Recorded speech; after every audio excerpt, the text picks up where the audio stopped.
The ZRATH Dominion had conquered countless worlds, each one falling into submission before their superior intellect and technology. To them, war was an equation, obedience a matter of conditioning. Their latest experiment? Humanity, a Deathworld species, wild and untamed. The plan was simple: break them, mold them, and turn them into something useful. The captured humans awoke in cold, sterile rooms, stripped of everything familiar. Neural inhibitors dulled their senses, suppressing defiance. The ZRATH observed them like insects under glass, watching their every reaction. Compliance was rewarded, resistance met with swift correction. Hunger, isolation, deprivation, the methods were precise, clinical. To the aliens, humans were just another primitive species, soon to be tamed. The subjects responded as expected at first. They followed orders, adjusted to routines, learned the language of their captors. When questioned, they spoke softly, heads bowed. The ZRATH mistook this for progress. But something subtle was happening beneath the surface. The soldier watched the guards, memorizing their patterns. The scientist studied the machines that controlled their prison, tracing their mechanisms with careful eyes. The doctor paid close attention to alien physiology, noting their weaknesses, the way their bodies reacted to stress. The survivalist, ever adaptable, tested the limits of their new reality. What could be stolen, what could be used, what could be broken. The ZRATH celebrated their success, unaware that the humans were learning at a far greater rate than expected. When the first subject feigned illness, the aliens didn't hesitate to intervene, bringing medical personnel into the cell. It was a mistake. The doctor, hands steady despite the feigned weakness, observed everything. The tools they used, the readings on their devices, the momentary lapse in security when the doors opened. A single instrument was taken unnoticed. A neural inhibitor, subtly disabled. The subject changed overnight. The ZRATH assumed it was a breakthrough. The human performed better, responded faster. They believed their methods were working. They didn't realize the inhibitors were failing, the mind beneath awakening. The others followed. One by one, they were freed from the mental leash, yet they remained still, patient. The ZRATH thought they had won. The humans let them believe it. The humans pretended to be docile, executing every task with apparent submission, while their minds raced. The aliens, satisfied with their progress, let their guard down. The captors grew complacent, assuming their control was absolute. In their arrogance, they overlooked the simplest fact: humans were masters of adaptation. Under the surface, the humans were learning, fast. The soldier, once restrained, now observed with the precision of a tactician. He mapped every guard patrol, every access point, and every security flaw. The scientist cracked the alien language, piecing together fragments of code and speech until it all clicked. The doctor memorized the diagnostics of their bodies, identifying both weaknesses and potential advantages. The survivalists made quiet notes on the environment, testing the air filtration system, the food, the water. The humans were not merely surviving, they were plotting.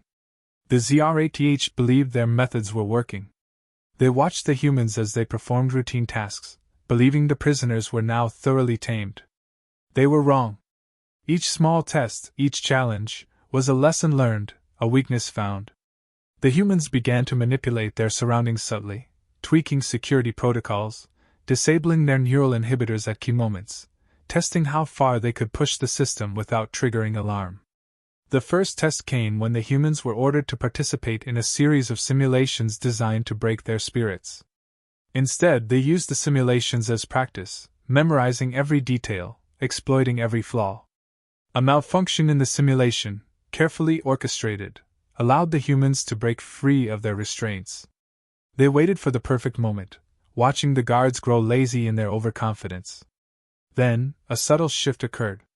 The survivalist, always the keenest observer, quietly sabotaged the supply of neural inhibitors, ensuring the humans would remain free. One by one, they were no longer bound by mental control. But instead of an outright attack, they moved with a calculated, almost surgical precision.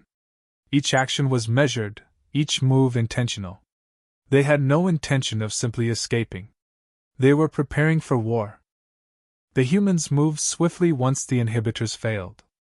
The first wave of their plan was simple: sabotage. They struck at the power grid, cutting off the station's lights, and plunging it into darkness. The ZRATH, still in denial about their prisoners' capabilities, scrambled to respond. Their communication systems, once thought secure, were hacked, and the human scientists used their own tech to disable alarms. Panic set in as the station's systems fell apart. The soldier led the charge. He understood tactics better than any alien, using the station's layout to his advantage. Armed with stolen plasma rifles and basic combat training, he ambushed the alien guards, taking them out swiftly, one by one. The doctor, his hands steady, administered improvised medicine to subdue the few remaining aliens without causing fatal harm. Meanwhile, the survivalists moved quietly in the shadows, cutting off any possible escape routes. It wasn't chaos. It was a well-coordinated uprising. The humans were methodical, precise. They had studied their captors for weeks, and now, they used that knowledge to dismantle the aliens' so-called invincibility. Every door that opened led to more of their enemies, and each one fell, stunned and unprepared for the ferocity of the humans' attack. The ZRATH Dominion was paralyzed with fear. Their technology, once thought unbeatable, now turned against them. The humans didn't just take control of the station, they mastered it. The surviving ZRATH officers, once confident in their superiority, now found themselves cornered, powerless. They had underestimated the humans, thinking them to be nothing more than unruly animals to be domesticated. The ZRATH commanders sent out desperate pleas for reinforcements. But their cries were met with silence. The humans had learned, adapted, and struck faster than they could anticipate. The Dominion's proud empire, known across galaxies for its might, was crumbling in the hands of the very species they thought they could control. The station was in chaos. The ZRATH, once invincible, now huddled in small pockets of resistance, begging for mercy. The humans had shattered their control, turned their own systems against them, and now stood triumphant. But the question lingered: what to do with the prisoners? The humans debated, but it was clear that mercy wasn't their first instinct.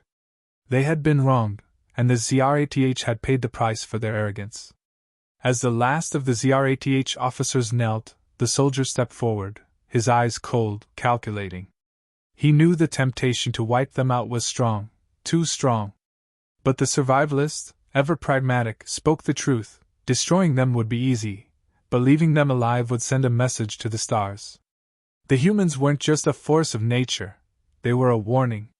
Earth was not to be trifled with. The doctor, always the voice of reason, pushed for a different path. The ZRATH had not just captured them, they had experimented on them, violated their very being. But even in their defeat, the humans understood the value of a just decision. Mercy could be shown, but it would come at a price. The ZRATH had to understand that their survival was not a gift, it was a lesson. The leader of the ZRATH officers, trembling with fear, begged for the lives of his people.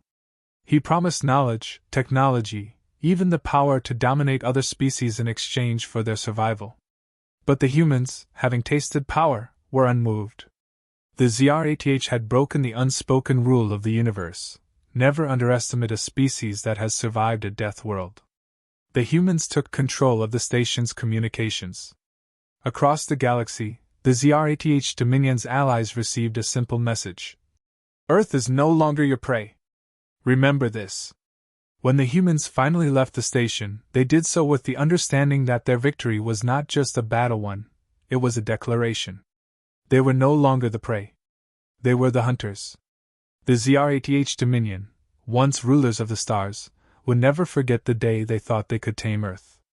And now, they would spend every day of their existence praying that humanity would spare them next time.